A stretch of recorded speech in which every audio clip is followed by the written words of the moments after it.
Okay, guys, titles. Go. Just enough funk. Pretty sure, but I don't know. Because it's killing me. Rage quit. I said what I said. Bring him inside. Anti-geeked. More of the same. Trailer level soap. He was better in Schindler's List. Belching Richard. And she's gone. We got him? All right. Trailer level soap. What the fuck is that shit? Okay. That's definitely top 3. Oh my god. Warning. What you are about to hear contains explicit language, adult themes, and potentially disturbing content. The views and opinions expressed are those of the hosts and do not reflect the opinions of anyone else, anywhere, ever, in the history of the world. This podcast is intended for an immature audience and should not be listened to by anyone, anywhere, ever, in the history of the world. You know, fuck it. You've been warned.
Hello, welcome to this week's edition of Geek Pod. I'm your host, Paul. I'm Hugh. I'm Corbs. They still call me Kev. Guys, it's got you geeked. Well, I'll tell you, I am looking forward to the day that my fucking face doesn't hurt. That's going to be awesome. I had a tooth pulled this past Friday, and it was one of my back teeth, and everything's going fine. You know, got a blood clot in there, checking it, being careful, everything's good. And then Sunday night, I'm like, oh, I'll make myself a salad, which is fine, chew on the other side of my mouth, get into my favorite blue cheese, which, by the way, if you don't know it, Castillo seems to make about the best wedge of blue cheese I can find that doesn't cost an arm and a leg. And I discovered that I discovered it at Price Chopper, and they immediately stopped selling it. BJ's has like 2 packs for less than I paid at Price Chopper for a single one. But it is fantastic blue cheese. It's got just enough of the funk, but it doesn't it doesn't go into overboard, or a lot of blue cheese just tastes fucking weird. Anyway, I digress. So I'm splitting up the blue cheese because I buy it in the wedges. Of course, you get it all over your fingers. You can't just go like this and get it off like you can other kinds of cheese. So I stick my thumb in my mouth and I start to suck, and I'm like, oh fuck. So I dislodged about little over half of the blood clot that was over the hole in my tooth. So I've got half of it is open to the air, half of it is covered. I have pain radiating from the side of my face into my ear, down my neck, into my jaw. It fucking sucks. But as we know, having dental issues is no reason not to show up for Geek Pod. I set that precedent a long time ago, and I'm not about to break it. But, I would love to go to the doctor, because apparently what they do is they pack shit up there. They write you a prescription for codeine and send you home for 2 weeks. Or at least that's what they did to my wife.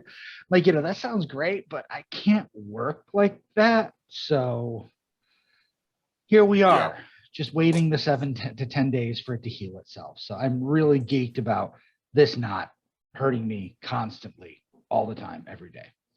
Yeah, the no more pain. That would be nice. Yes, no more pain. No more pain. So So this is not where we insert the does your face hurt because it's killing me jokes. Kev, you're gonna do whatever the fuck you want to. Oh, okay, so- okay, all right. and go for it. He's got a week to make up for it, man. So- I'm just saying. I mean, it just. I mean, I hate like hell you're in pain, but I mean, if I can get a joke out of it, I'd be more than happy. Dude, I am totally with you on that. Come on. I mean, do I ever seem like I hold back? Thankfully, no. And just so everybody knows, Dr. Hugh is referencing episode 14, I believe, which was titled Pulling Teeth, because he showed up to record like the same day he had his wisdom teeth pulled. I had my wisdom teeth pulled, got in the car, and drove to your house. Which is still the same day. Yes. Yeah, no, but it's, I mean, oh, I went home, took some pills. I didn't even stop to pick up like painkillers. I went from there to your house, and then I went and got my painkiller. You did it wrong. I'm just saying. That's impressive. It was. And it was actually a pretty good episode too. Yeah, you were We had there. a good one. Corbs. That was us three, right? Yeah, I believe so. I'm not going to go back and reference right now, but I believe he was there. I'm pretty sure I was. I'm not sure. Wait, I'm pretty sure I was there. I'm not sure. Yeah, I mean, Perfect. which one? both. The margin of error. Exactly. If I was there, then I'm pretty sure. I'm sure I was there. If I wasn't, I wasn't there. Give or take 5 to 75%. I got it covered. Well, got both aspects covered. I was either there or I wasn't. Just covering the spread regardless. Kev, what's got you geeked? Me. I'm kind of anti-geek right now. We like those two. Okay, I'll do the fun part and then I'll do the bad part. How's that sound? The fun part is we saw Cheap Trick at the fair Monday night. Nice. Freaking phenomenal. I mean, they start right out with this girl coming on the announcement saying, welcome to the best fucking rock and roll show you're ever going to see. And everybody just freaking lit up from there. And it was just, Right. just a constant good time from that point on.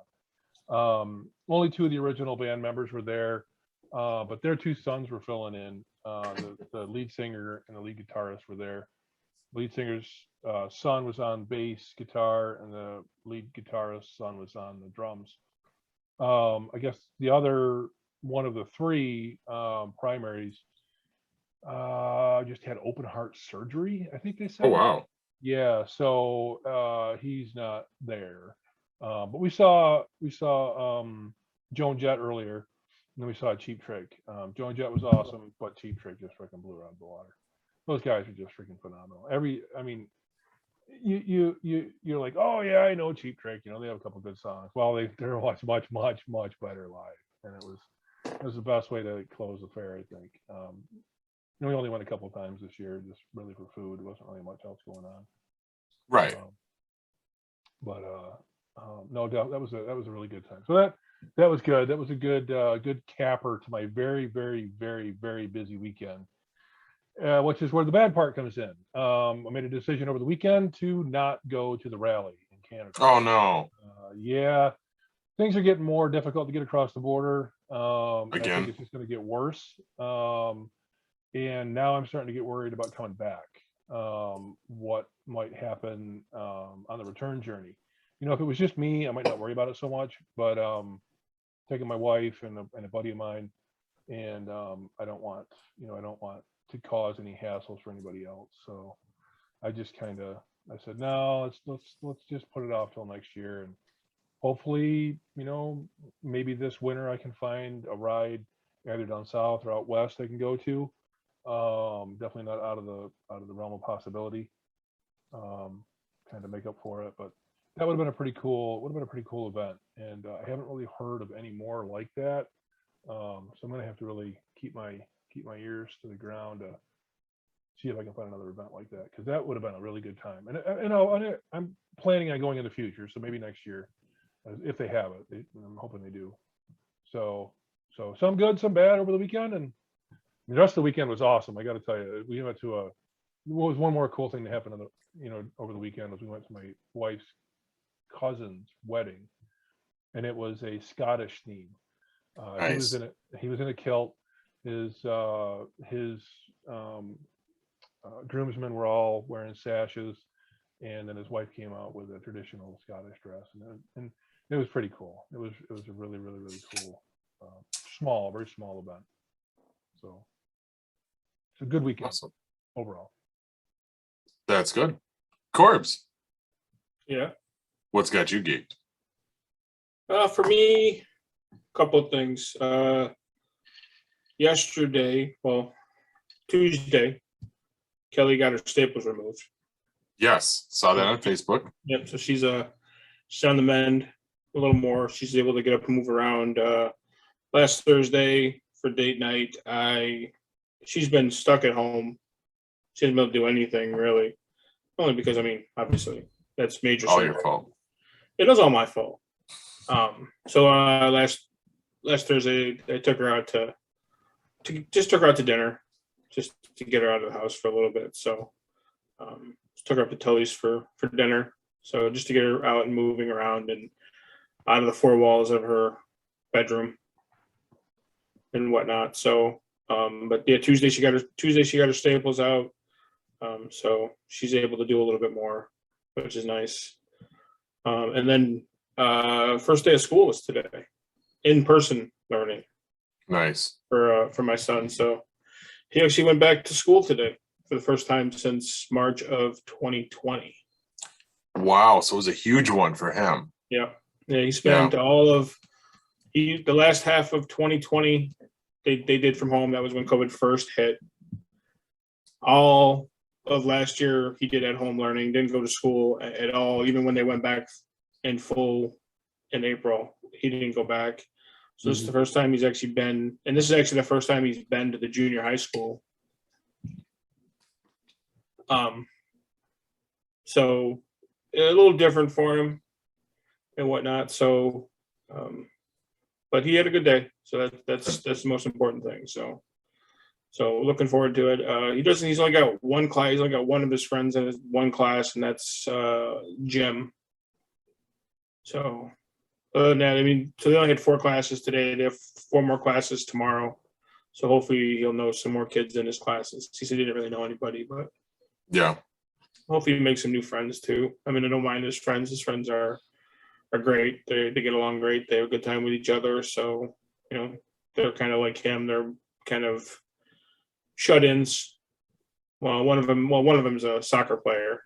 So he's the only one that kind of is different than everybody else, but all his other friends kind of sit in and play on the computer and whatnot. So, but that's it for me. nice.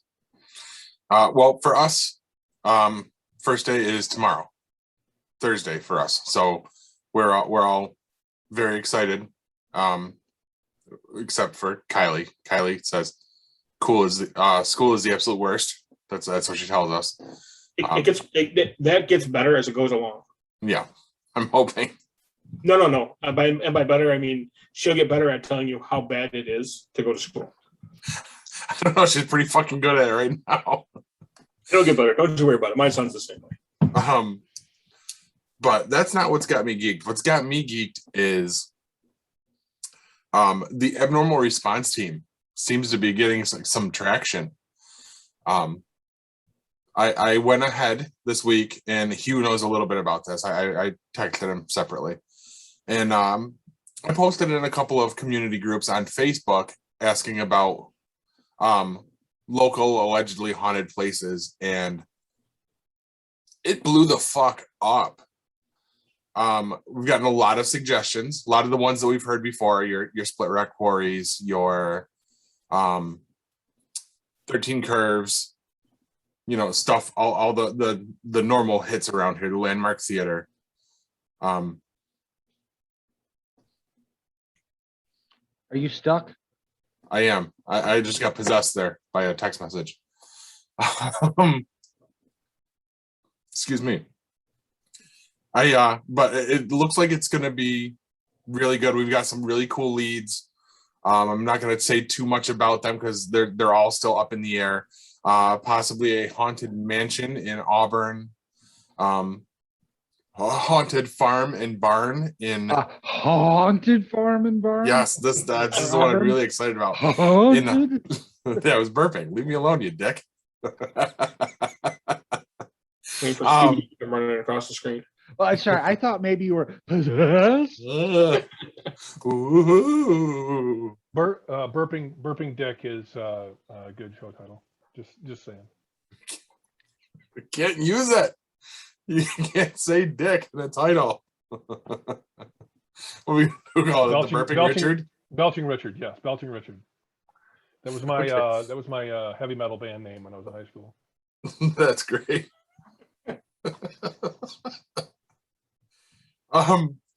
But no, that one's in Camillus. No, it's not. I'm a liar. That one's in Jordan. You fucking liar.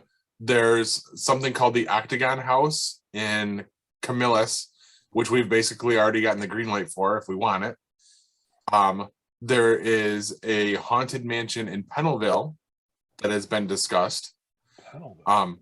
Yes. Basically right over Out past Great Northern. Yes. I know where Pennellville is. I know it very well, actually. Okay. Okay. Mansion in Pennellville. Which is now Got a a bed point. and breakfast. Yeah, I get it. It's now a bed and breakfast right on the river.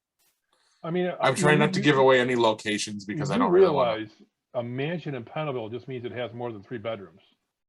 Oh shit! to. I mean, It doesn't have wheels. right. And that's may the not line. have wheels. But look at it's Sweet, he's straight gone. away. He's just disgusted with the dad jokes tonight. And he's gone. He's like, son of a bitch. I know that guy. But I mean, we've got some really cool stuff.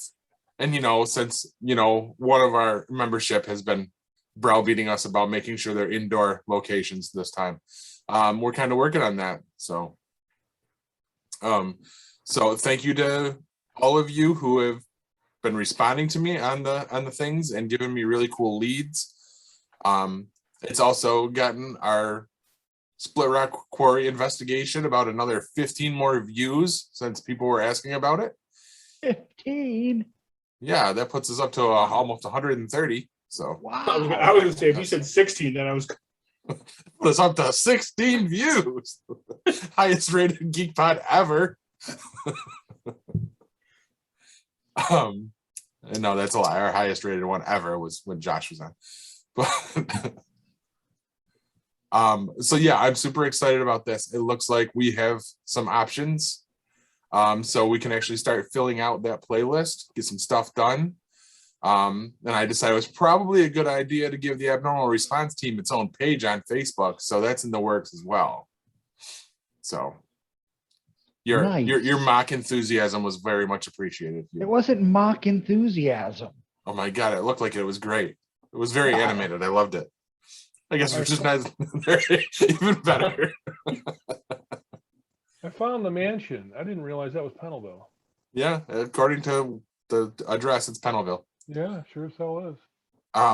But yeah, that's got me super excited. Looking forward to getting out there doing some of this stuff.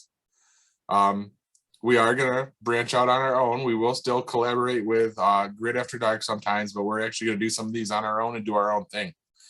So I'm pretty excited. I'm looking forward to it. I'm more excited about this than probably anything else. Ever in the history of the world? Possibly, yeah. Very cool. All right.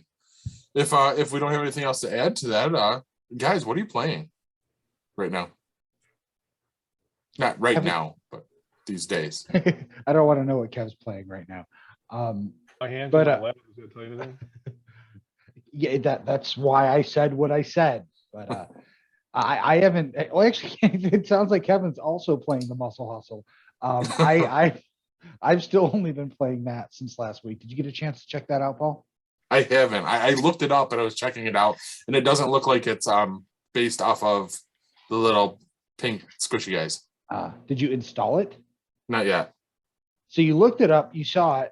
in the App Store? You didn't hit the button where you just No. I actually Googled it on here, so I had the links and Ah. everything for that. I'm pointing at my computer, by the way, my monitors. like I don't know what you're pointing at. Right. I'm just, I mean, you could be pointing at your puppet masters. I have no idea. You in sync over there? the puppet. See, that still fits too. And what's sad is that I know that. Yeah.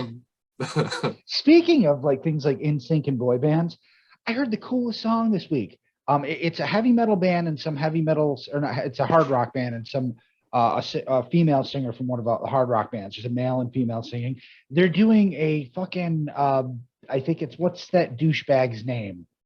That's The- a neat the song boy- title. The John? boy singer. No, the boy singer, the guy everybody loved for Bieber? What's that Yes, Bieber. douchebag's name? Yeah, they're covering his song, but do it one of his songs doing a heavy something about darkest days, never let Oh. you go, never gonna let you down. Oh, So that they- never give up. They did it in Okay. a way that you'd actually want to hear. Yeah, I'm got trying it. to. I didn't write this down. It just popped into my head. But they Gotcha. did that song, but hard rock style, and it's actually really good. It's not a song I would listen to on my own, like his version of it, but it came on Octane. I was like, holy shit, this is really fucking good.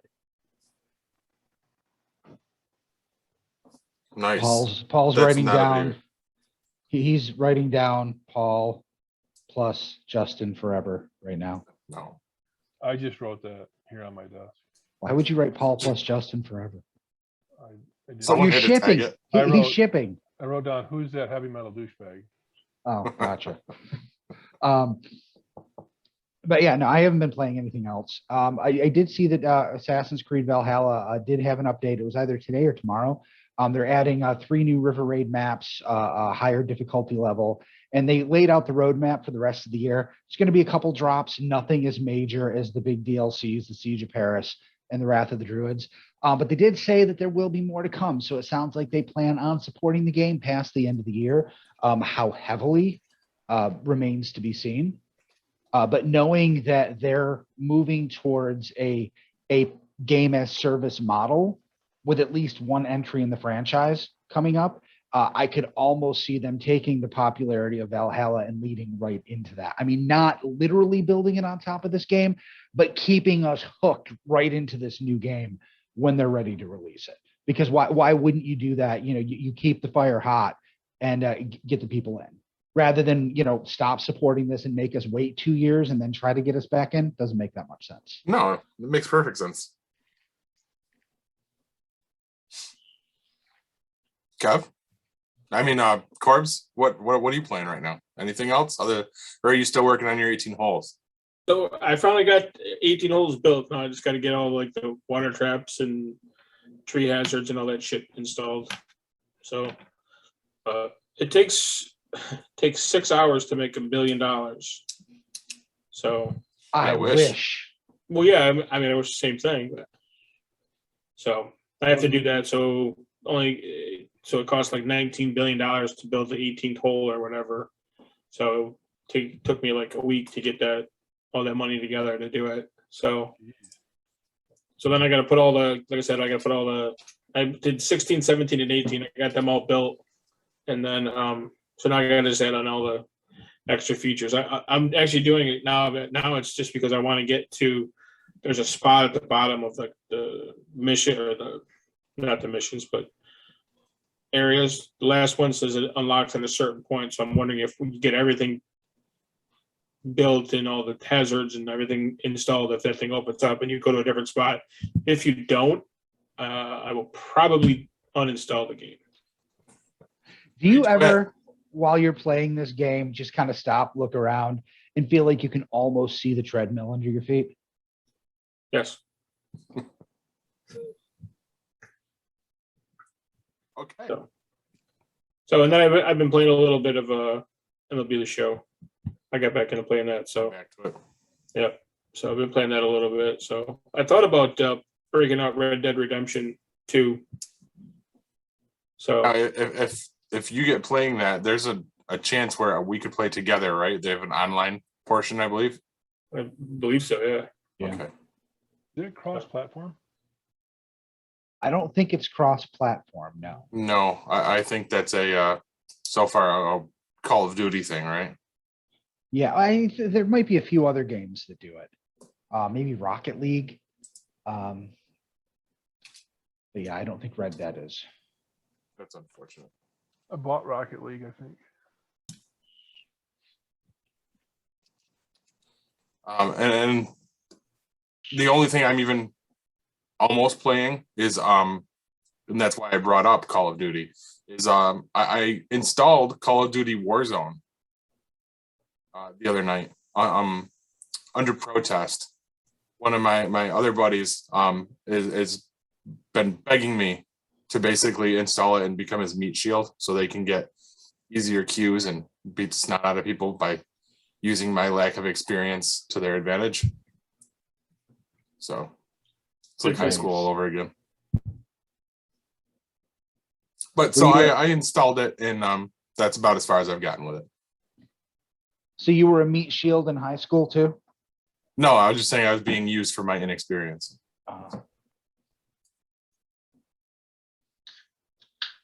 We kind of do that to you at work, so. I mean, yeah, hey, test this. Yeah, I know. Hey, put this paperclip in this leg socket and see if it works. I was testing some shit on your computer today. You didn't even know it. You didn't ruin anything, thankfully. Well, that works for me. But it looks like it's time for Kev's tabletop review.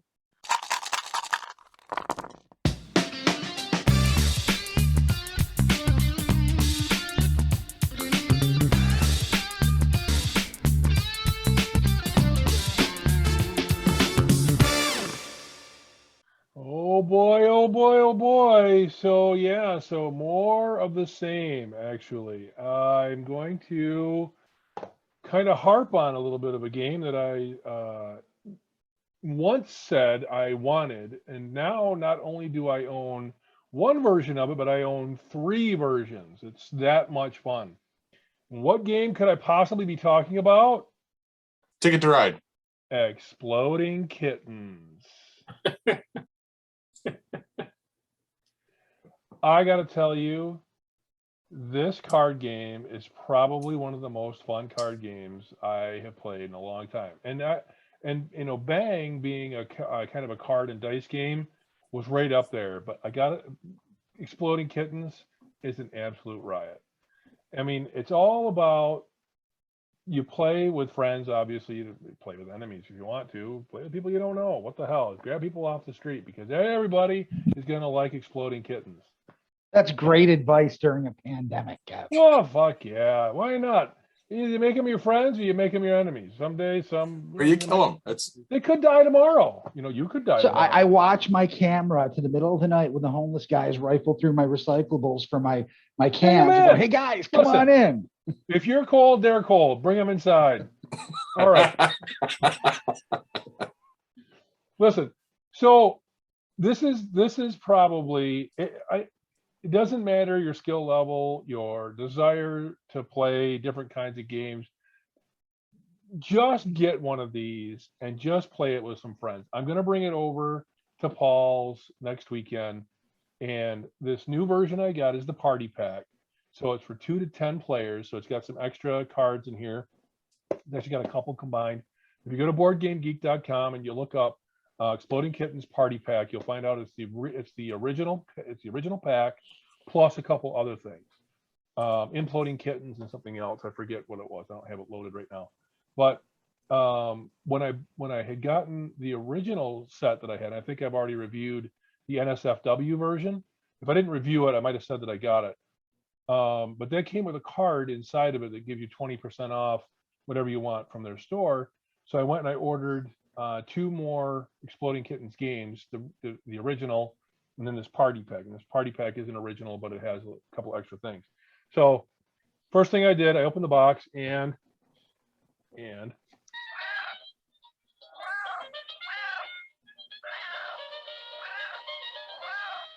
just hilarious. It just opens up, starts playing music. You got 2 decks of cards in here. I mean, you got a ton of cards, and it's It's fantastic. The whole idea behind the game is you've got some things that you can do to kind of change up your strategy. You can look at cards on the top of the deck. You can make them shuffle. You can I think you can grab cards from other players. The whole thing is when you get an exploding kitten card, in other words, the card on it says exploding kitten, you die, and there's only one card that you can play to save your life. And you get one in the very beginning when you get dealt this card, and then a couple others get put in the deck. So there's a chance that you can get one or two of these, well, up to two or maybe even three of these in your hand, and you could live a little bit longer that way. The strategy of the game, if you play it right, you can push all those things off to the other players, and you'll see if you Paul, if you play this weekend, or if you guys, Corbs and Hugh, if you're over and we get a chance to play this, you'll see what I mean. It's a really good time. It's a lot of fun laughs. The cards are funny. The sayings on the cards are really hilarious. And it's just I can't say enough about it. It's $20 for a little box of cards to get started in the game. Nice. If you're not gonna buy a board game for $50-$60, I don't blame you. Pick up one of these. At Target right now, they have it for $15. Ooh, even better. Get there. Do it.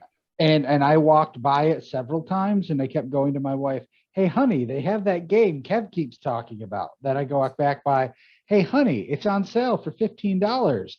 And here's the thing.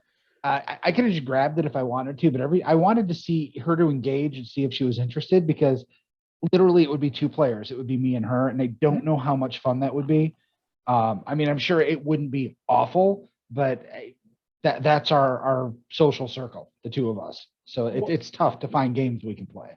I got to tell you, you're going to have fun with just two people. You're going to have fun, and when you get an opportunity to play with a few more people, you're going to see that. I mean, it's an absolute riot.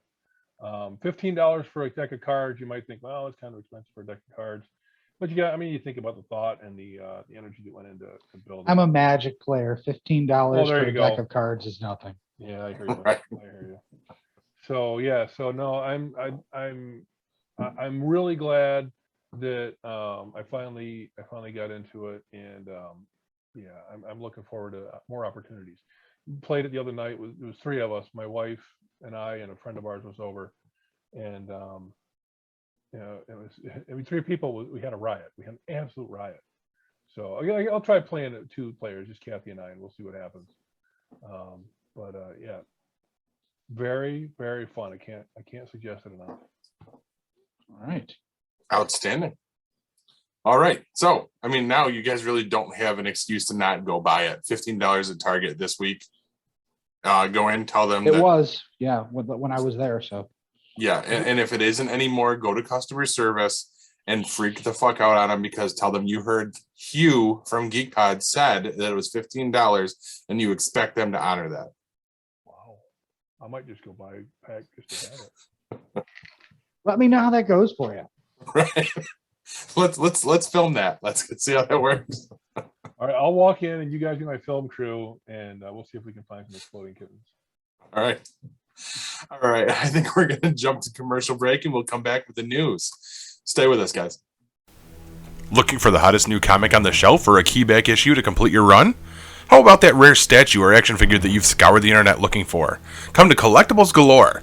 Located in North Syracuse with ample off-street parking, Collectibles Galore has a huge selection of comics, toys, and rare pop culture items you won't find anywhere else.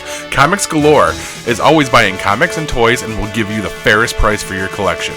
New customers get 15% off their first purchase in store. Collectibles Galore for all of your pop culture needs. Stop in and see for yourself why Collectibles Galore is the king of comics.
Now, before you file the first articles of Gilead and call them a heartbeat bill, here's the news. First up, not so fine dining. We all have something we love to put in our mouths. No, not that, Kevin. Whether it's a gelato, some potatoes, a mojito, or a fine Pinot, yeah, we all have something we think tastes great, right? Well, it turns out McDonald's has also been subliminally trying to tell us their food tastes just as good.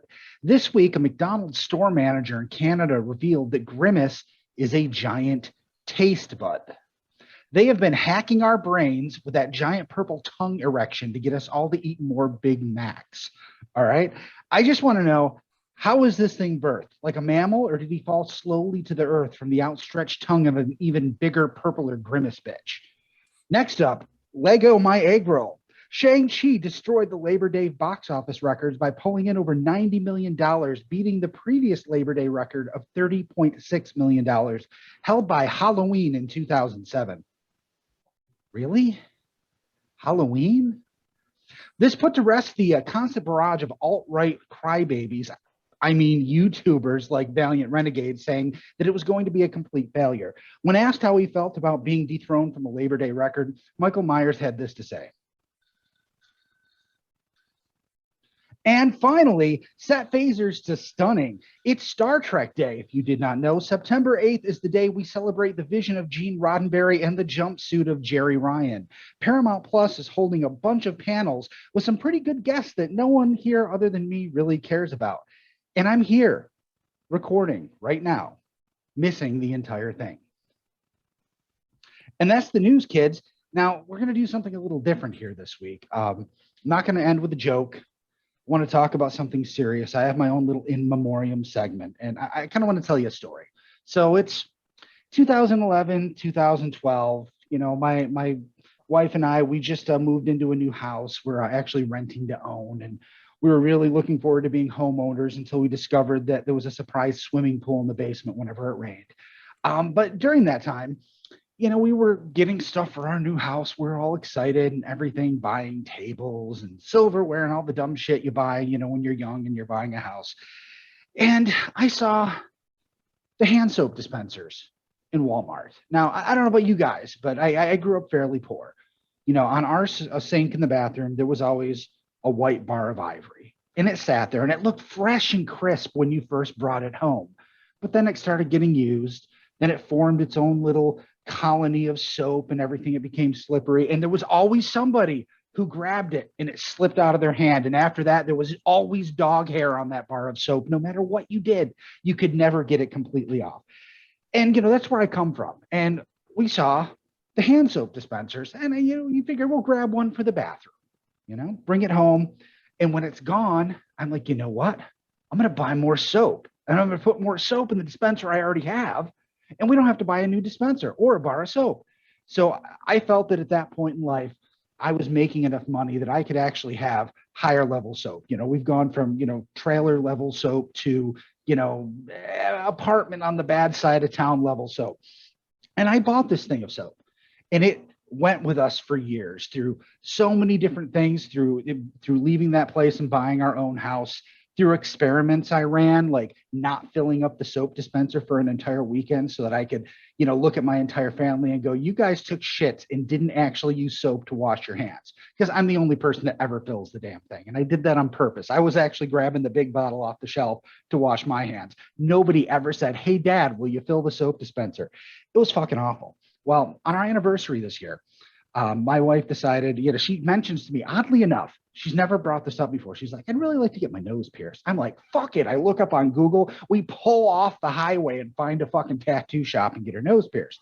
And the guy says, you know, get some gold soap, the Dial Gold, which is what you're supposed to use to clean piercings, apparently from 1990. She ended up having to go to another piercing shop afterwards because they used too small of a stud.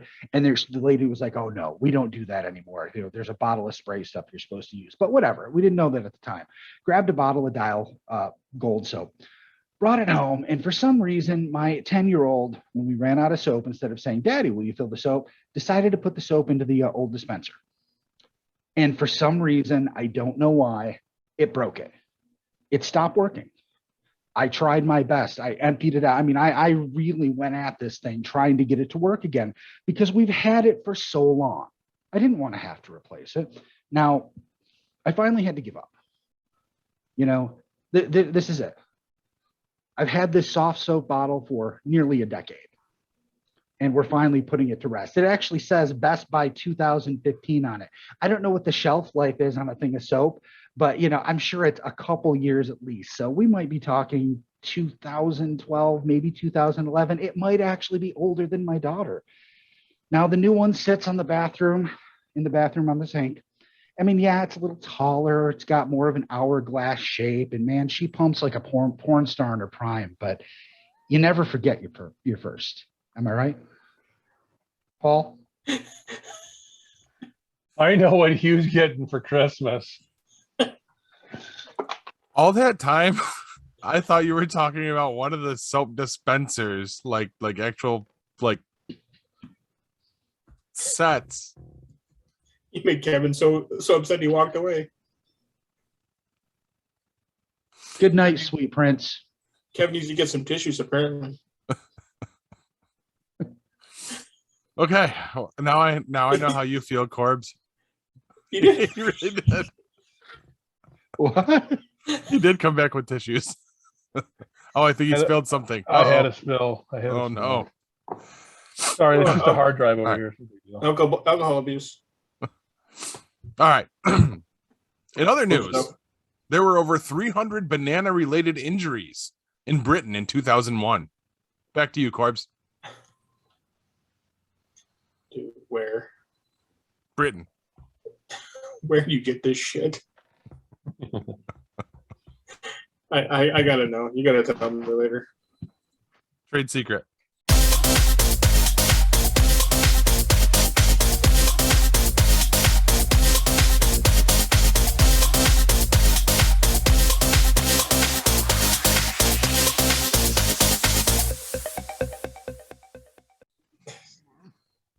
All right. Well, so movie this week.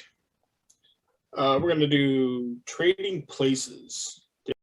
Eddie Murphy, Dan Aykroyd, Jaunt, I guess you'll call it. It's the old nature versus nurture theory that motivated so many Three Stooges comedies as the basis for this John Landis hit comedy.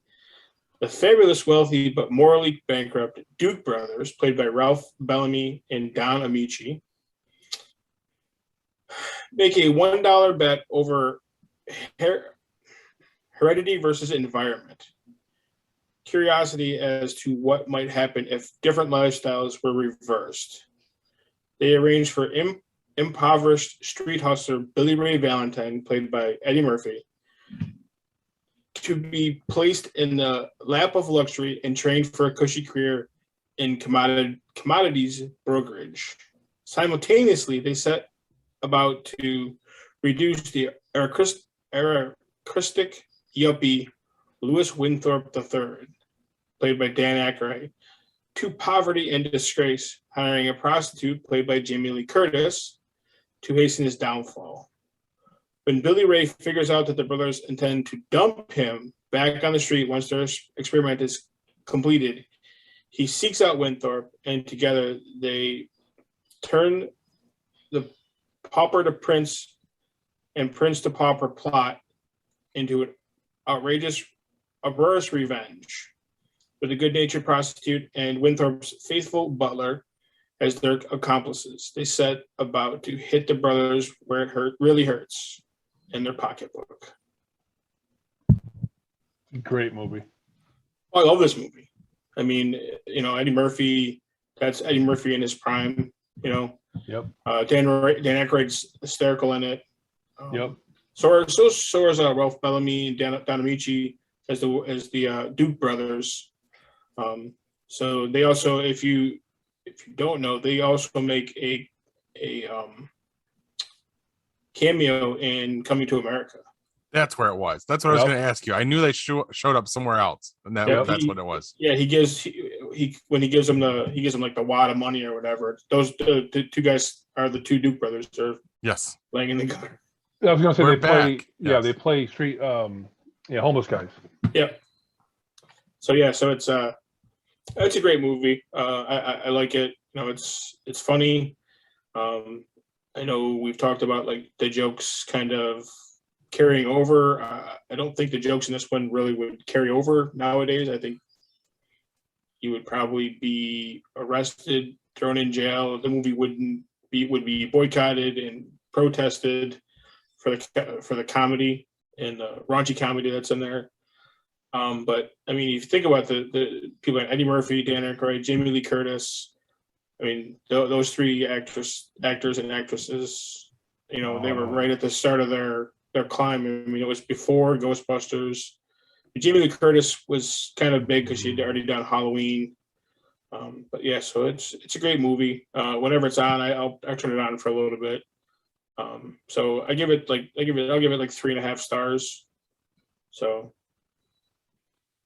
Now, my question when we were researching this earlier, if they were to try and make this movie today, do you think they would still use a black man as the street hustler? That's a good question. Maybe they flip the script and have the white guy be the street hustler, but one of the guys would be Kevin Hart because it's always him. I agree with that. I can see Kevin Hart being in this movie. Yeah. Yeah. Yeah. Or do they completely flip the script and have it be both of them are black men? So there is no one's better than the other kind of thing. Even though the point of the movie is one is better than the other financially. I don't know if it would play off the same if they were both from the same race. They couldn't make the movie today. They wouldn't even try. They wouldn't even try. No, they wouldn't even try that. They wouldn't even try to do it because you'd have so many problems with it, trying to get it produced or whatever, or even push through to the studios. It would be toxic. Yes.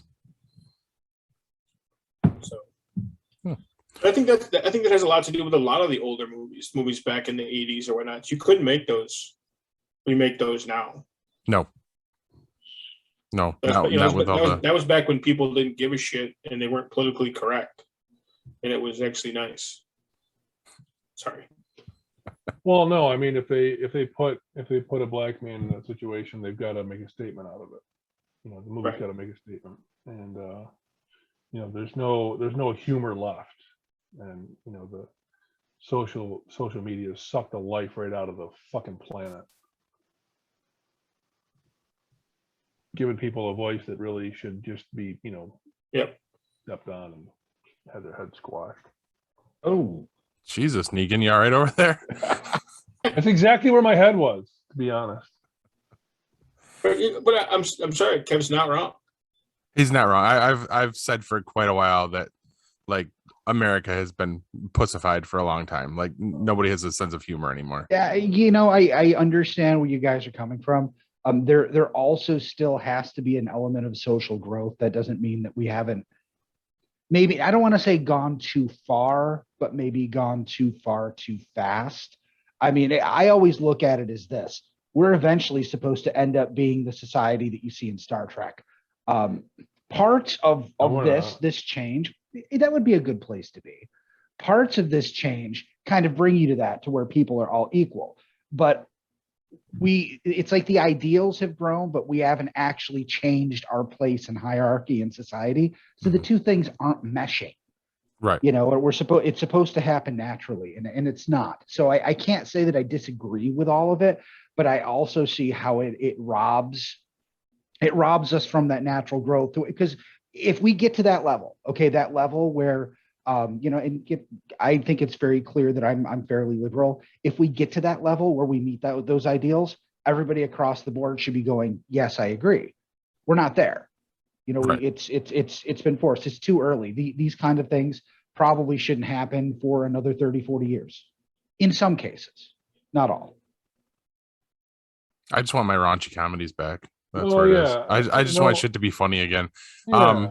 I am definitely not trying to minimize what you're saying there, Hugh, because you are actually taking like a thoughtful, like serious take on it. But man, I just want my Ryan Reynolds movies back, like the way they used to be, like your Van Wilders and stuff like that, and damn near every movie that Corbs reviews. Yeah, So- well, it's tough because I like those movies too. I mean, Waiting is my favorite comedy of all time, That's so such I a know good where you're movie. coming from. But I also understand that we can't go around saying everything's gay just because we don't like it and calling people faggots. You can't do that. The world has changed, and I think for the most part, if you watch the comedies that come out that are good, they have found ways around that. They have found ways to make comedy more sophisticated and still fucking hilarious. That doesn't mean that it was wrong of us to laugh at that shit that happened in 1980. But we have a lot more to think about now. Without a doubt. When we decide to offend, which is what comedy does best, is offend and make people laugh. We have, it's one thing. It used to be okay, like I just said, to call someone a faggot. You can't do that now, and with good reason. I need to write that down. Yeah, I know you have trouble with that one. I need to don't you? remind myself of that. Well, I mean, even I hear what you're saying, Hugh, but in a movie like this, with great actors, they can be put in those positions, and you don't feel sorry for Eddie Murphy. You know what I mean? You don't feel like he's actually a homeless black man, regardless of how they portray him in the beginning. You Yeah. feel like he's somebody that has taken charge of his life, regardless of where it is he is, Right, regardless of his circumstance. because that's who he is. That's the actor he is.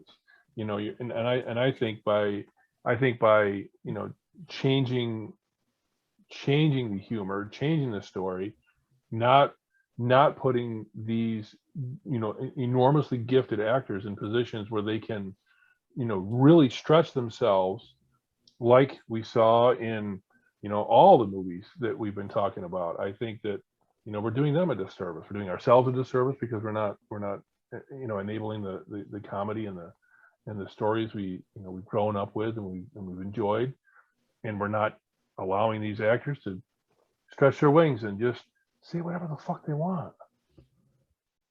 I mean, like I'm not. I think at least hope it's clear that I'm not necessarily disagreeing with you. Right.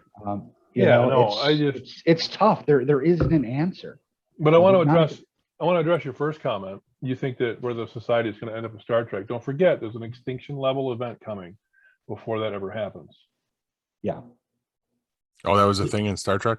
Well, are you talking about the Isn't it happening right eugenics now? war? The eugenics Well, war. should have we're already there. We're happened. in there right now. I hope. We need a fucking cleansing. I'm just saying, are we in an extinction level event right now? Not yet. You got to have, what do you got to have? 15, 20% of the population? We're not there yet. We're getting there.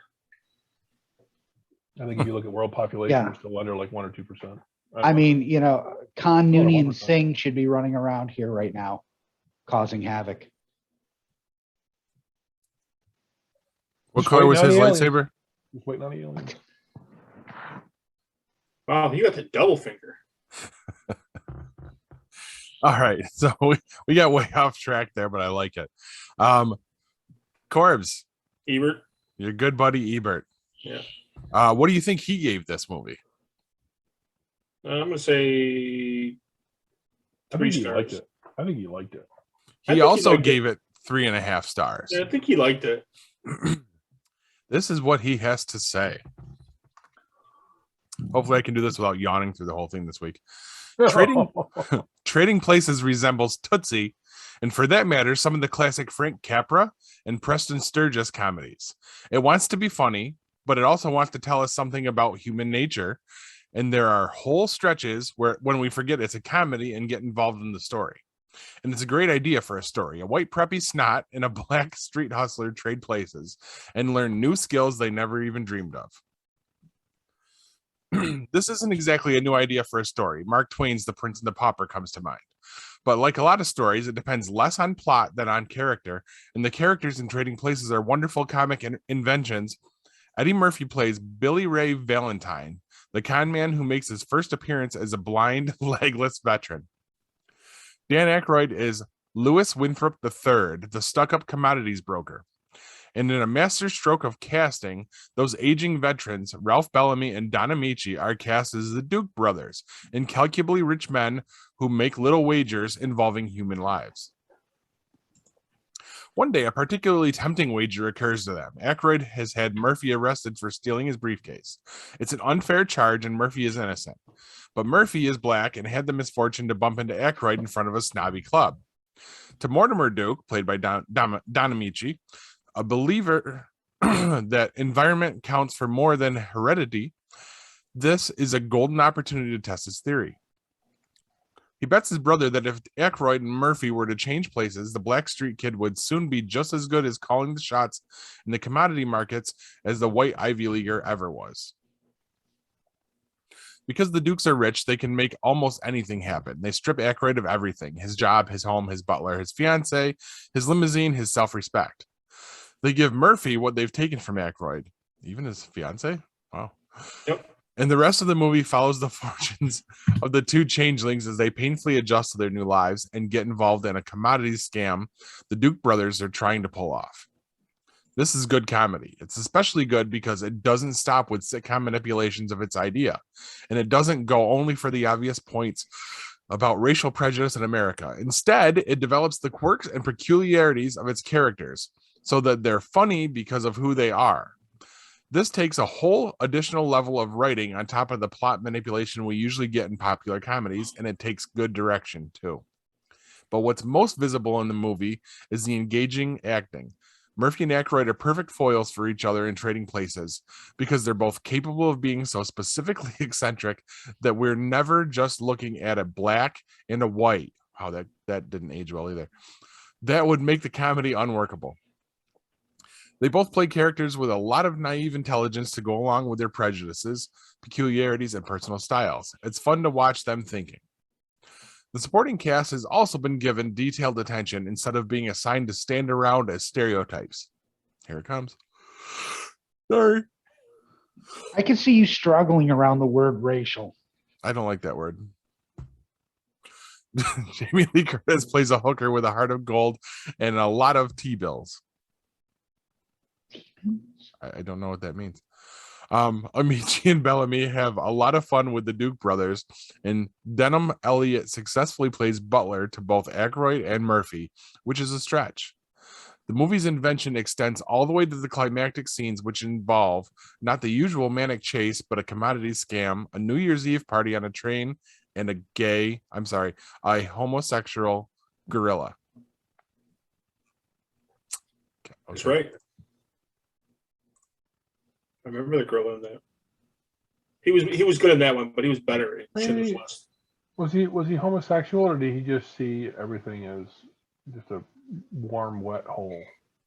I think it wasn't homosexual. It was they dressed the what's his name? There was a gorilla in Schindler's List? No. Oh, I thought you said a gorilla. I did. I'm confused. Oh, It was a okay. joke. Oh. Hang on. I missed the gay He gorilla. was in the Schindler's train List. car. You didn't see him. All right. Beaks. So they dressed Clarence Beaks up in the gorilla suit John Belushi is wearing. And they put him in the cage with the gorilla. They duct tape his mouth so he can't speak, and then the gorilla sees the gorilla and Goes after the gorilla.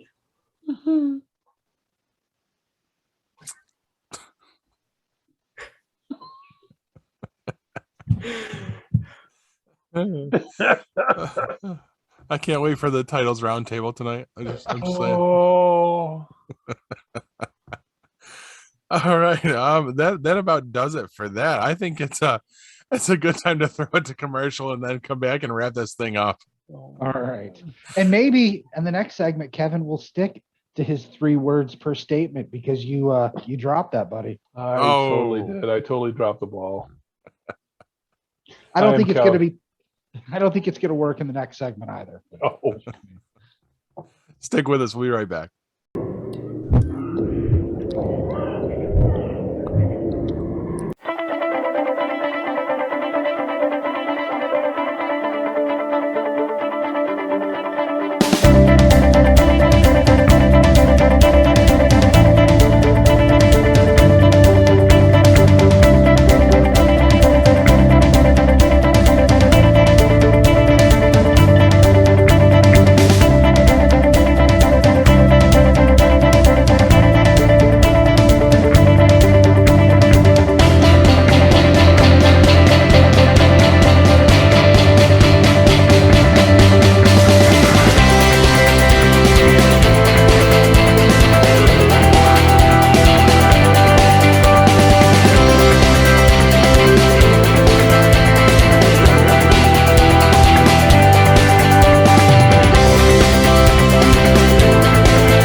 the hottest new comic on the shelf or a key back issue to complete your run? How about that rare statue or action figure that you've scoured the internet looking for? Come to Collectibles Galore. Located in North Syracuse with ample off-street parking, Collectibles Galore has a huge selection of comics, toys, and rare pop culture items you won't find anywhere else. Comics Galore is always buying comics and toys and will give you the fairest price for your collection. New customers get 15% off their first purchase in store. Collectibles Galore for all of your pop culture needs. Stop in and see for yourself why Collectibles Galore is the king of comics.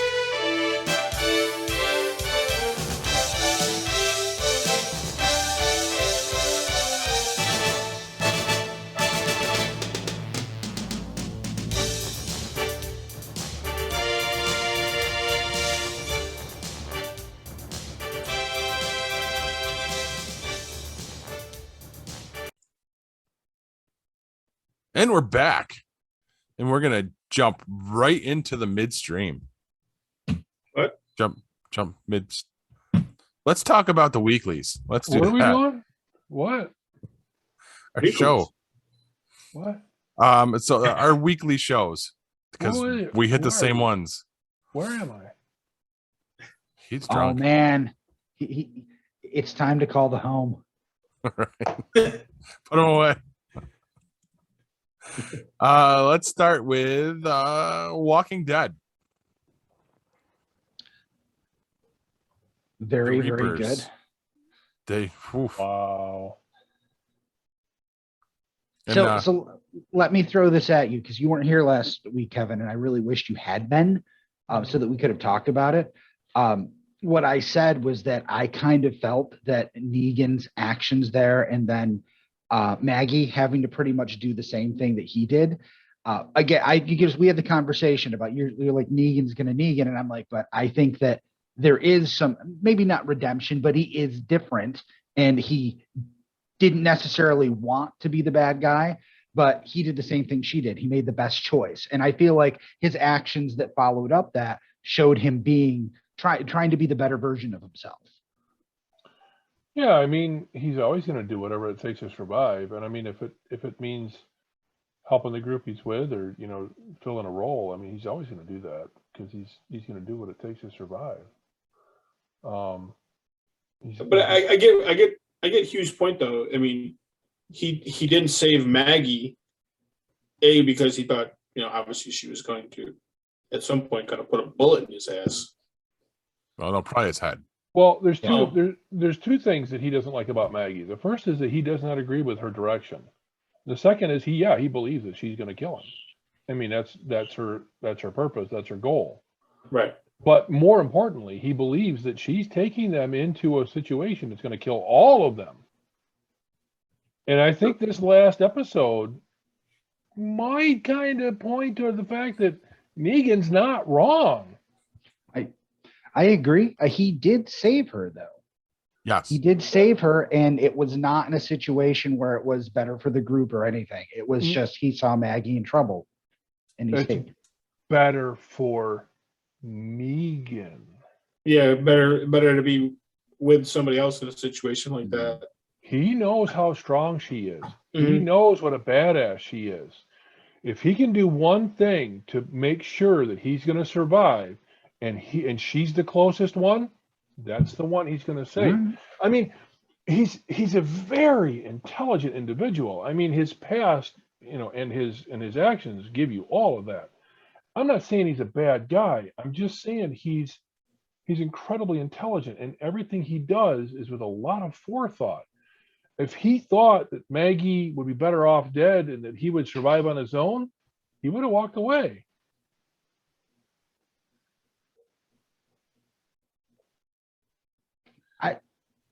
Everyone's I guess looking at we'll you. see. I guess we'll see. And I mean, Right. with I mean, and this is going to come out sounding like really pissy.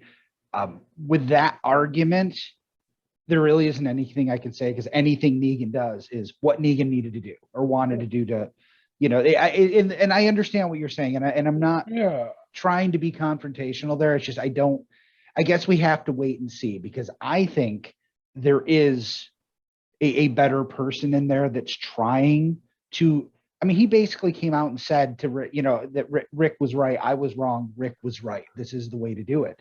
I think Yeah. he's trying to get there. He certainly gets in his own way.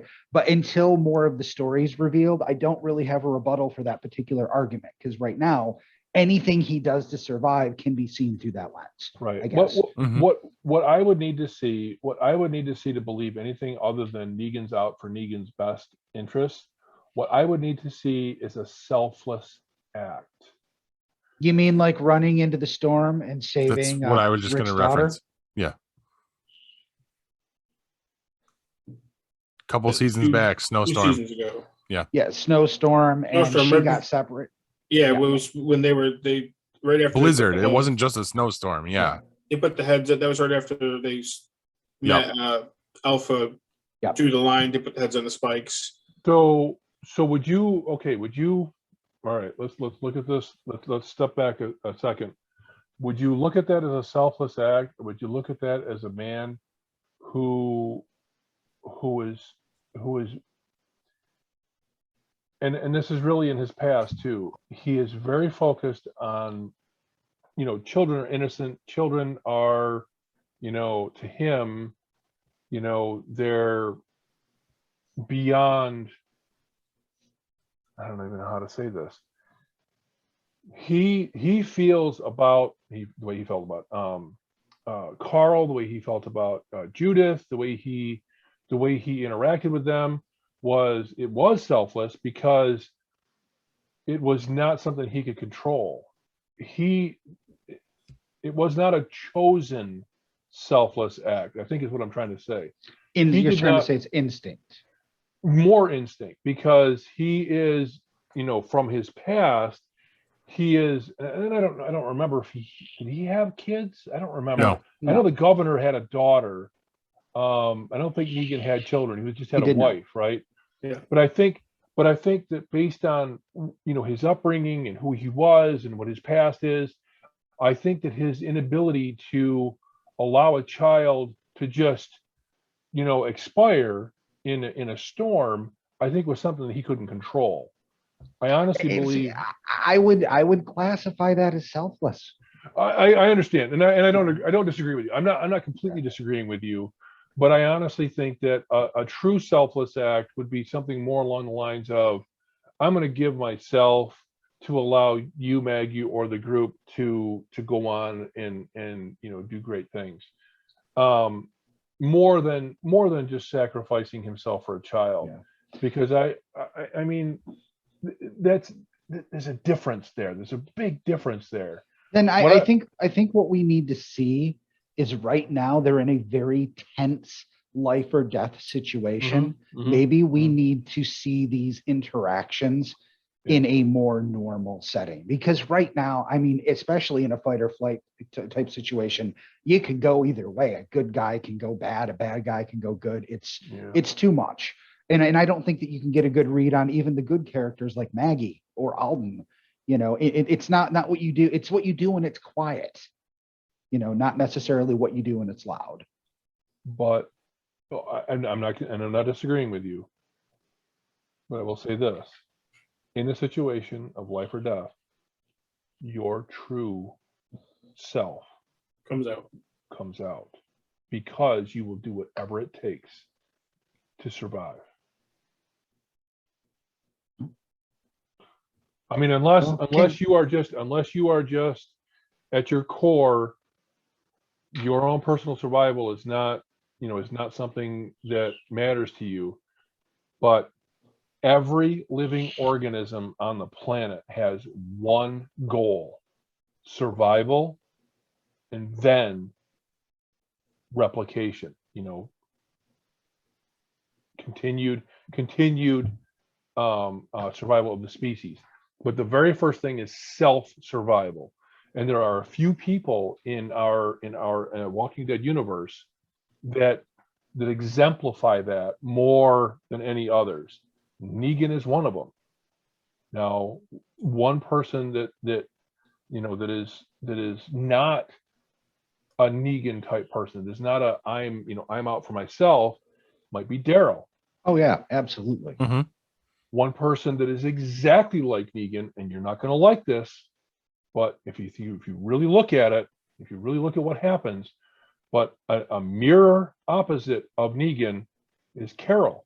Oh yeah, I Oh, yeah. agree with Push you. comes to shove, she will do whatever it takes, and she is brutal when it comes right down to it.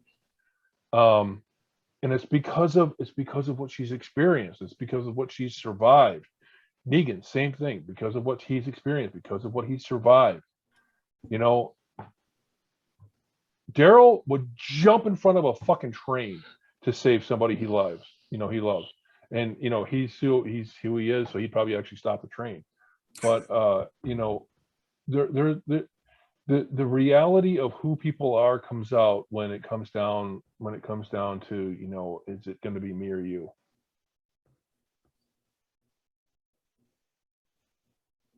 But my question becomes: is obviously, does Alden survive?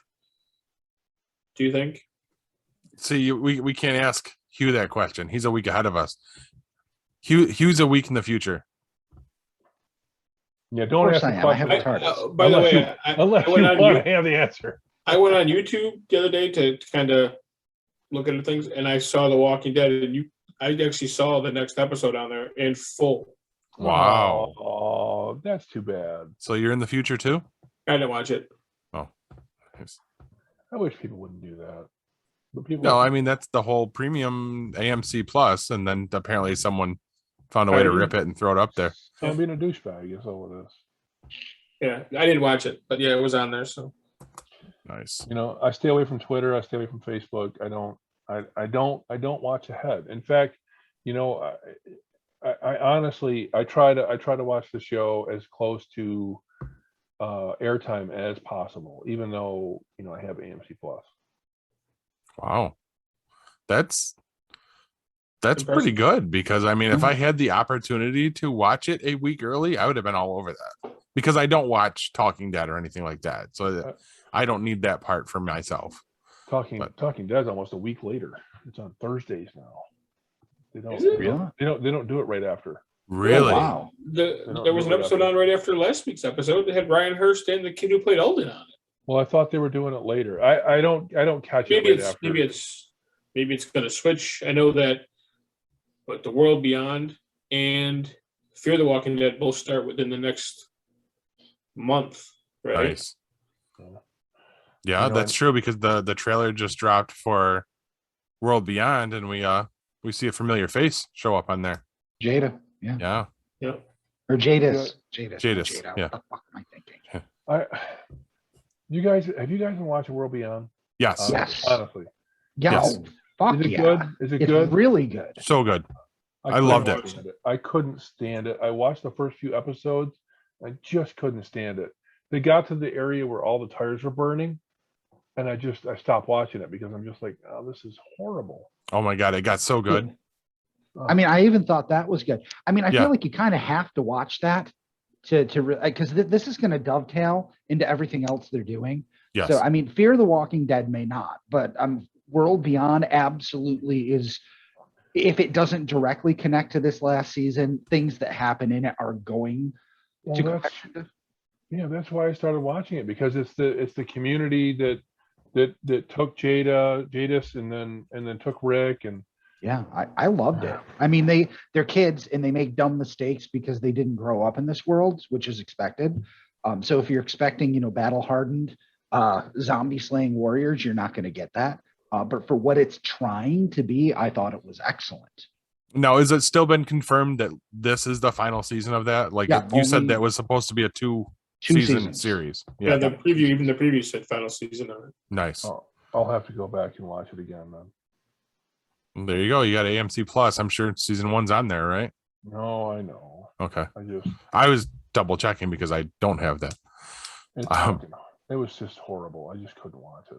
And my wife was the same way. We're like, what is this? We couldn't get behind the people, the characters. It was like the beginning of Fear the Walking Dead. It's like, it was a struggle. The first season, it was a struggle to like go and watch it every single episode, because I couldn't, I just couldn't get behind the people. That's how I Now- felt about Fear at first. Yeah. Yeah. But now, you've got these comic book like characters in Fear, and it's like, oh yeah, this is great. I'm gonna watch it because I want to see what happens. All right. I think if you'd gone to the end of the season, you might feel similarly Okay. about Okay. this. Okay. I'll try it. I'll go watch it again. Nice. So let's stick with the zombie talk, and let's talk about this week's Marvel's What If, which was Marvel's What If Zombies, MCU style. I got it. Zombies. Well, not everyone. You didn't No. watch it yet? I watched it. Yeah. Okay. It was a good episode. It was really good, but it was for somebody who is a huge fan of Marvel Zombies, on which this is all based. It was kind of a big letdown. But it wasn't based on that. Like I said, it's the MCU version. Yeah, but Yes. there is no zombies in MCU without Marvel Zombies. That's what Right. started. I don't disagree with that. It started by Robert Kirkman, of all people, the same person who created The Walking Dead. So I was hoping we were going to get more of that with an MCU twist. And I'm not going to say that we didn't, and there wasn't anything structurally bad with it at all. I just wish we'd gotten to see more of it or earlier. They felt like they've had to shoehorn every one of these episodes into some event from the movie, like this, starting with Hulk crashing down through the staircase. They could have actually done the story from the first Marvel Zombies run, but that wouldn't have neatly fit into an event that everybody's seen already. And I feel like that kind of robbed us of what it could have been. I see that. But I think, unfortunately, that is going to be the idea for any of the what ifs that we get now going forward. Anything, it all has to fit into a jumping off point from the MCU, which is in opposition to the entire fucking concept of what if. Right. Because you should be able to go anywhere with that. Exactly. Yeah. But notwithstanding that, just jumping away from the comics at all, I fucking loved this episode. This was so much fun. It was. I thought it was a really novel idea, basically making the zombie virus come from the quantum realm. Yep. That was really cool. The Black Panther twist, that was taken right from the comics though, right? Yes, it was. But it was, I think, Hank Pym, and he was trying to keep Janet alive. Okay, makes sense too. I think, yeah, it was. They swapped some people out there. Yeah, which you figure they were going to. The whole thing with Janet, not Janet, I'm sorry, Hope, in beginning. Yeah, that was cool. And I'm like, when she does that, I'm like, this is such a bad idea. She's gonna come back like that. That's and dumb. I made that comment tonight. I'm like, so that means we're gonna have a giant zombie.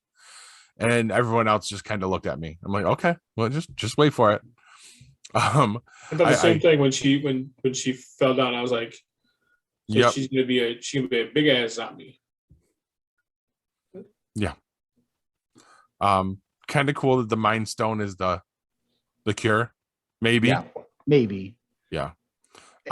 That's what the family found frustrating, is we really didn't get a nice wrapped up ending at all. But I noticed that's what they've been doing for the last few episodes, is they're kind of basically the stinger at the end is that something else is going to go to shit from this. What do you mean?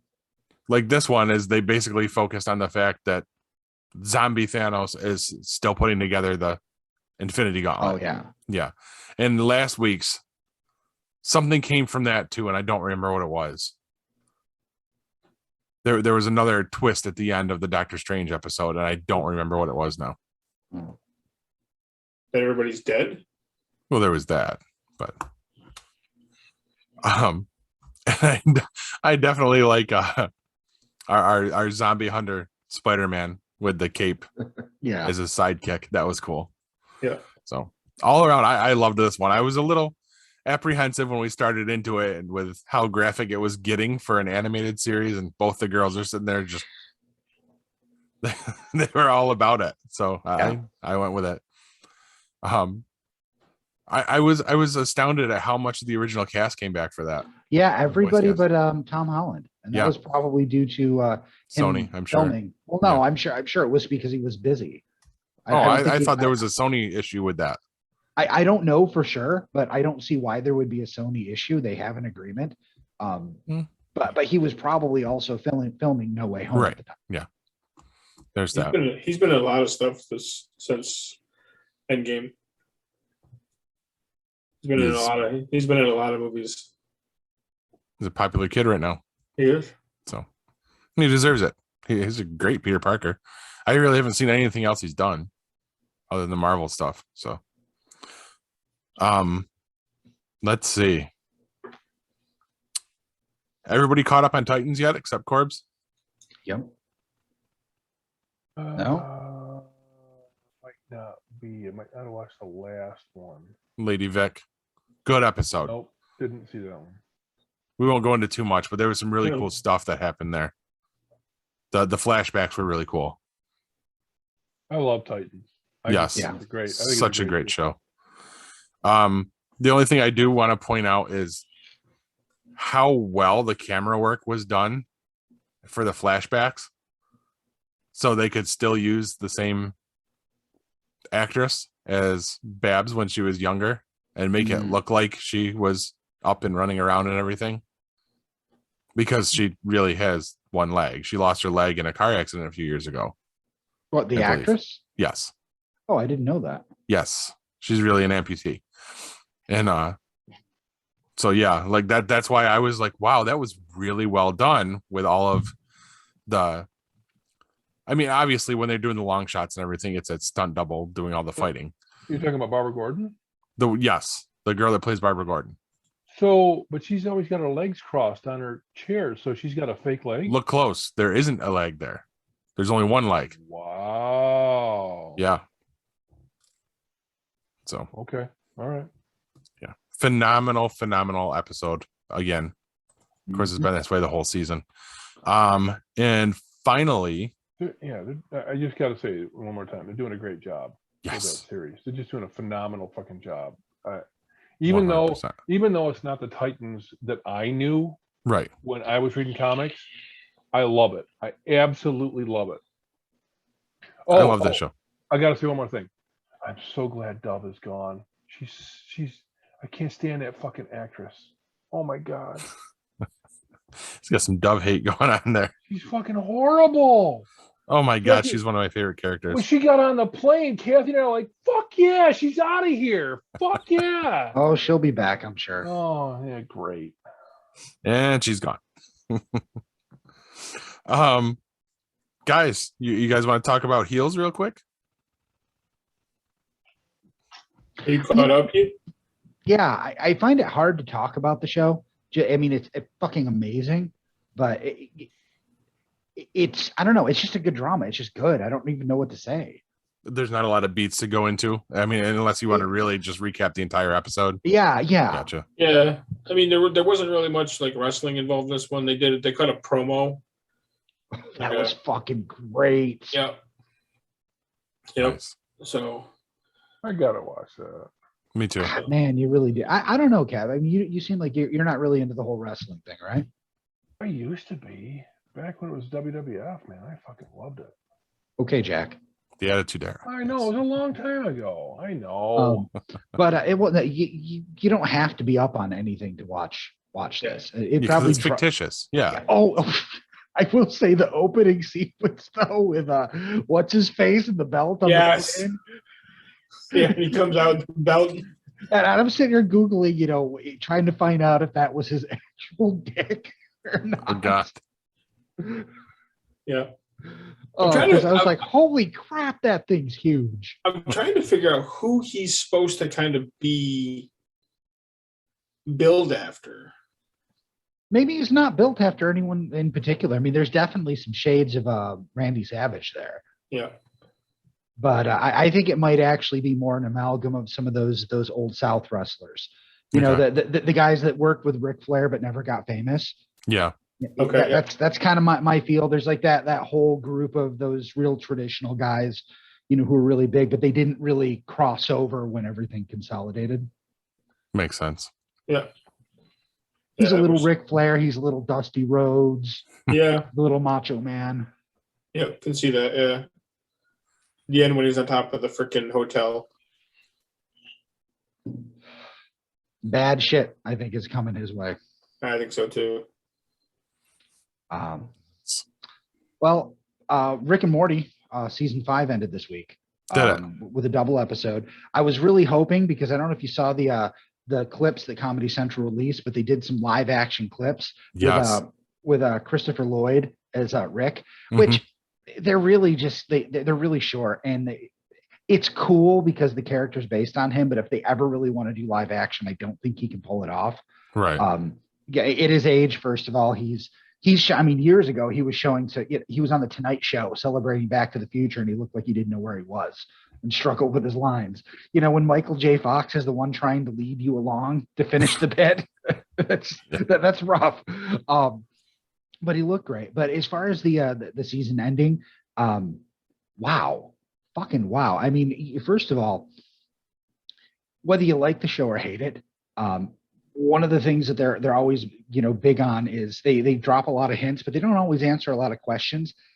They answered like every single question they've ever asked, and it was a 2.5-hour episode season finale. That last half-hour episode pretty much answered every question they've ever put up there. Like, Wow. they answered it all and ended on something that may functionally change the format of the show going forward. And it may be completely different. And I mean, it ended they slammed a door shut in a way that I don't know I've ever seen a show slam a door shut. I was just like, I laughed. You know, they say I laughed, I cried, and all that, and I was just stunned at the end of it. Like, holy crap! And Wow. I mean, they basically, with the renewal, they have 10 seasons. We're halfway through. That's not saying that they might not even get more after that, but we have at least 5 more seasons to go, and that could have been a series finale. No kidding. Yeah, Wow. it blew me away, and the level of awareness that the show had. Specifically, like, they tell Rick's entire backstory, and he's like, fine, you know, tell my fucking crybaby backstory, you know, because he's aware. Or, you know, more, he's like, they go to the Citadel of Rick's, and Rick's like, oh great, a canon story, because every time they go to the Citadel, it's like canon stuff. All the other episodes are like bottle episodes, but the characters are actually commenting, saying the things that we're saying as we're watching the show. It's crazy that they can pull that off, and that's actually an example of the kind of comedy I was talking about earlier. I mean, yeah, there's still some raunchy stuff in there, but nothing that, you know, would get the censors going. And really smart, really clever, and an example, I think, of comedy evolving. Nice. Not saying everything should be like that, but that, you know, there's nothing else out there like it right now. Outstanding. I still have to catch up. Yeah, you say that every time I talk about Yep. Well, it's because I always want to, but Never it's do. one of those it. shows. But man, Yeah, 22 minutes is an awful lot of time to devote to something. it is. But how many Yes. 22-minute episodes are there? Well, at 5 this point, seasons. yeah, 5 seasons. So I don't know if the first season was 10 episodes, but I think they have been since then. So close to 50. That's Yeah. a lot. But it sounds like it's worthwhile. I think I'm gonna. It absolutely is. I think I'm gonna binge it one of these days. Yeah, that sounds like a plan. Maybe at work sometime. You son of a bitch! Maybe when I'm on VPN, we'll do that way. What are you, fucking John. All right, we gotta stop right there. Um, so what else do we got? Kev, you had a movie you wanted to talk about that you just did. I need to ask you fellows a question.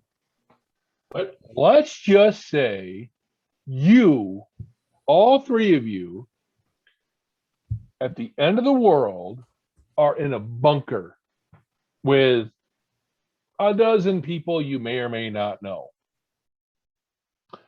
How do you think you would fare going out of the bunker into a world where a meteorite which was destroyed by nuclear missiles, rained down on the planet and turned all of the animal life into creatures that would just tear you limb to limb. So, and I'm not just talking about, a lion, a tiger, or a bear. I'm talking about a leech in a pond so big it would suck the brain out of the back of your skull. Jesus Christ. Even worse, how about an earthworm that turns into this amazingly huge creature that could just tear you limb to limb and just, cut you and slice you and dice you into 25 million different pieces? I know the movie you're talking about, and it's awesome. How do you think you would fare in a world like that? Do you think you could go up onto the surface and fight for your life and live in order to walk 80 miles to see the woman you love? Do you think you could do it? I think we could all die trying. Right. This movie is totally corny.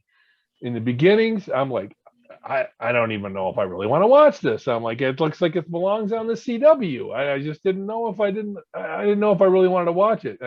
I played it in the background. I was doing some other stuff, and I ended up sitting here. I couldn't take my eyes off of it. All right, here's my question. So, like I said, here's my question. Is this all worth it just for Rooker's craziness? And does it build off of Rooker's craziness? Listen, Michael Rooker was a pleasant surprise. I did not look into this movie before I watched it. I had no idea who was going to be in it. By the look of it, it was just people I had never seen before. I turned the TV on. It's a Fire TV based OS on the TV. Mm-hmm. And so I get these, suggestions based on the different channels that I am subscribed to. This is a Paramount Plus release, or not release, but it's available on Paramount Plus. I have Paramount Plus as a subscription because of some stuff I subscribe to on Amazon, and it just popped up, and I'm like, well, what the hell? I just watch it. But is Michael Rooker the only reason to watch this movie? I'm not going to say yes. It's definitely a fun role of his, and it was a fun surprise. All of a sudden, I hear this voice. I'm like, are you fucking kidding me? Michael Rooker is in this? But it was, and his role actually has a lot to do with how the movie ends. So nice. Yep. So the movie is Love and Monsters, and like I said, it's on Paramount Plus. Look it up on IMDb. It's nothing you read about it and nothing that I can say about it is going to make you want to watch it. Just watch it. It's fun. It's a fun movie, and by the time you get done with it, you're gonna be like, "Yep, I'm pretty happy with that." I really enjoyed that movie. Nice. Have you seen it? You Yes. knew the movie. You have? Yes. Okay. What did you think about it? I agree with everything you're saying. Okay. I'm hoping that they make a sequel because it certainly is open for that. But it is one of those movies. Yeah. It's usually when a movie is that good, you don't walk away being happy. Like, when you see a movie that's just like expertly crafted, it's like The Dark Knight Rises or something, and you're just like, I want to burn everything at the end, but I feel really good about it. No, this movie, it's that awesome, and you just have a smile on your face. Yep. It's a good story, and they tell it with some horror movie trappings, so it ends up not being as corny as it seems like it is. There's some good action and all of that. There's lots of humor. I can't recommend it enough. I honestly thought it was going to be like a grade B horror flick, not a horror flick, but kind of just grade B movie. But really, they did a good job with the special effects. They did a really good job.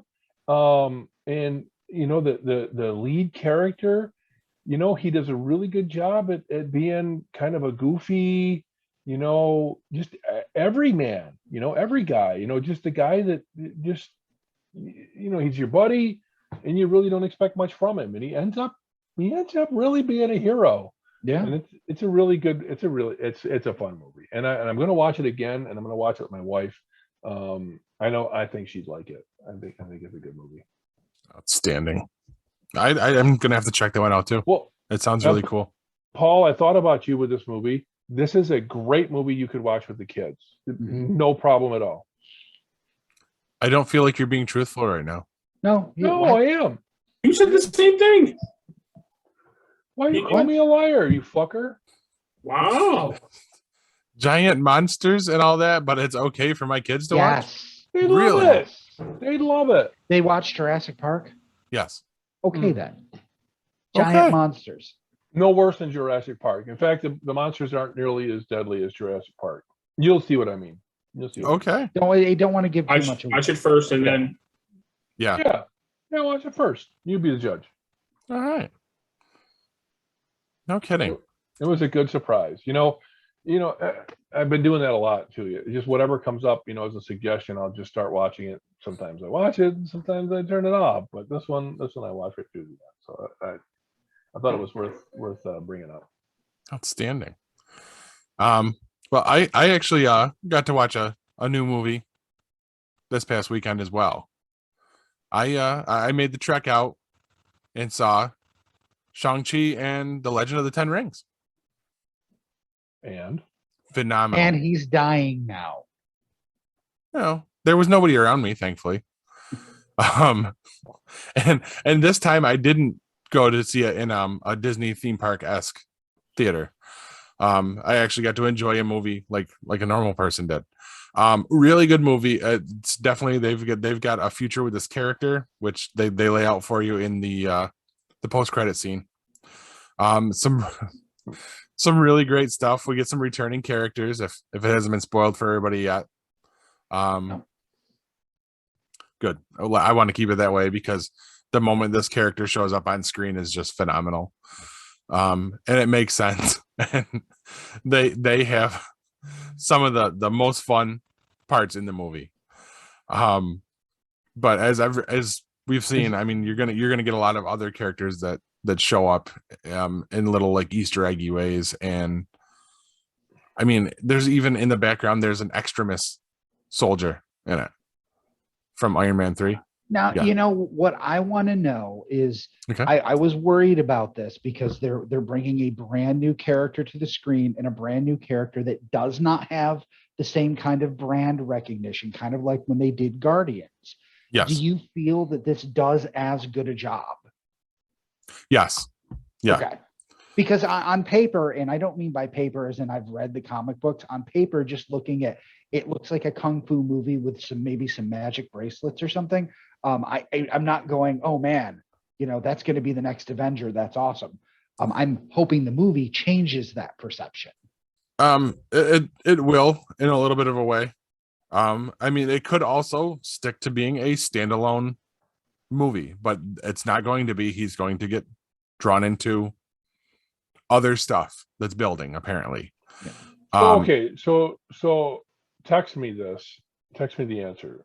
Is it Iron Fist or is it Doctor Strange that shows up? The one that I'm referencing? Yeah. Neither one.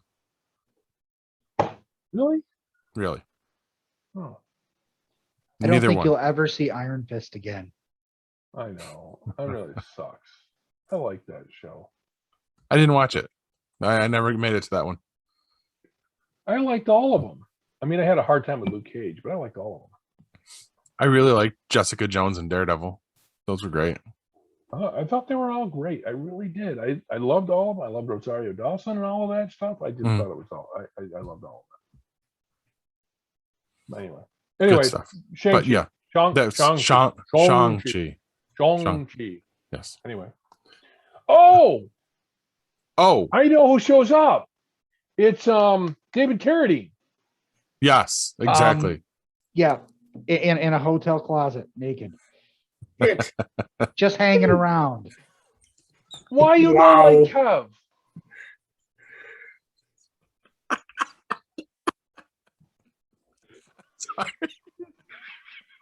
I think I broke Paul. That's Hey, just wrong. didn't I say I never hold back right at the Oh, beginning of the that's show? right. That's just wrong. That's so dark, and I love it. Okay. Yes. Yeah. Kung Fu you. He's kung fuing himself. Certainly did. Whew. That's all I got. You guys ain't got anything else before we wrap this thing up for the night? What the hell can you say after that? Not much. I couldn't at the moment there. I swear there was something that I saw this week. This wasn't it, but I did watch Don't Breathe 2 when it hit video on demand. Yeah. Yeah. Good movie. Weird. The first one didn't really need a sequel. This one doesn't really need a sequel either. I don't know. They take the guy who's like kind of the bad guy of the first movie and make him the good guy of the second movie, but he's still a bad guy.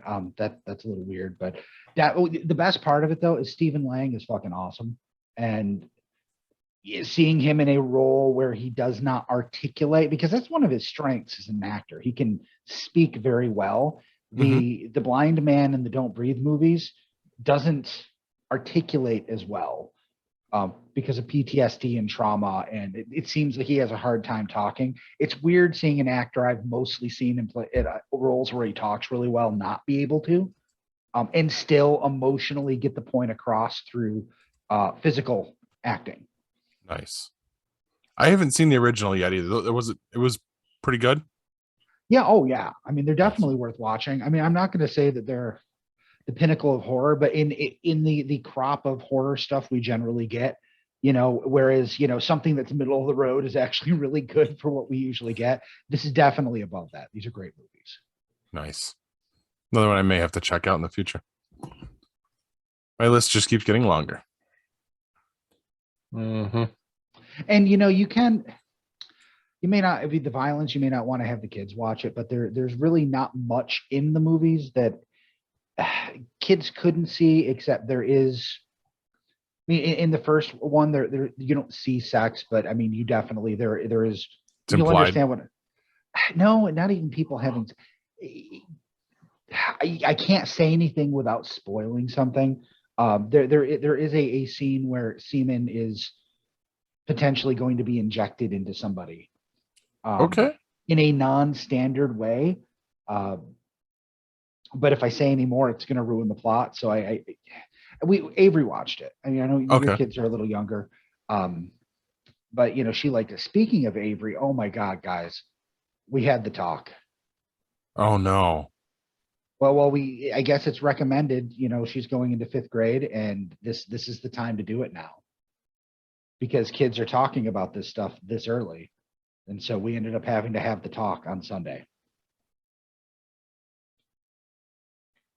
No, Yeah. no. See, I've got one going into 6th and one going into 5th, and I have not had this discussion yet. Oh my God.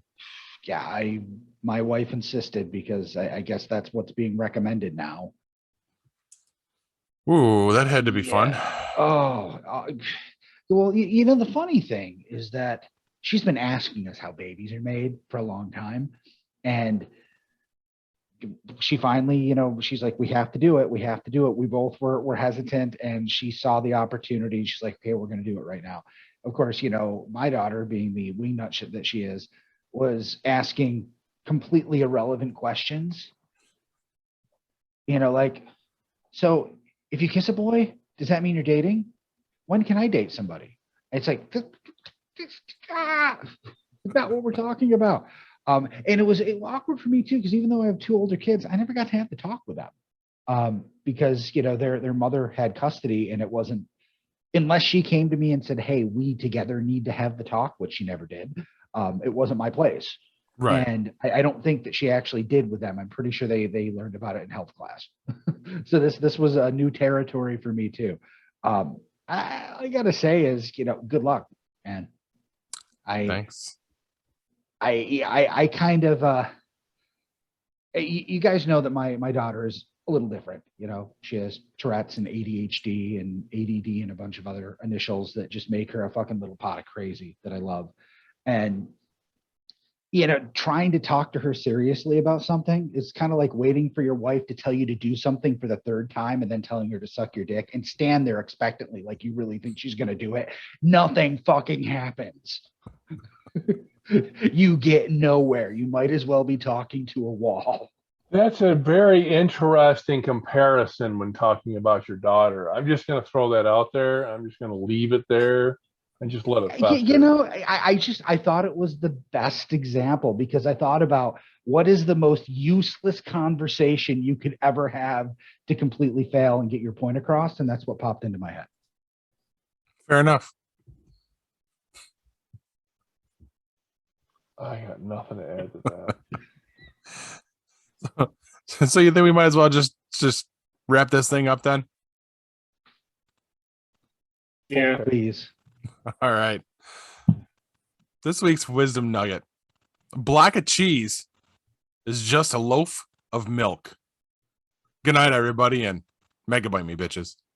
This has been a GeekPod Network production.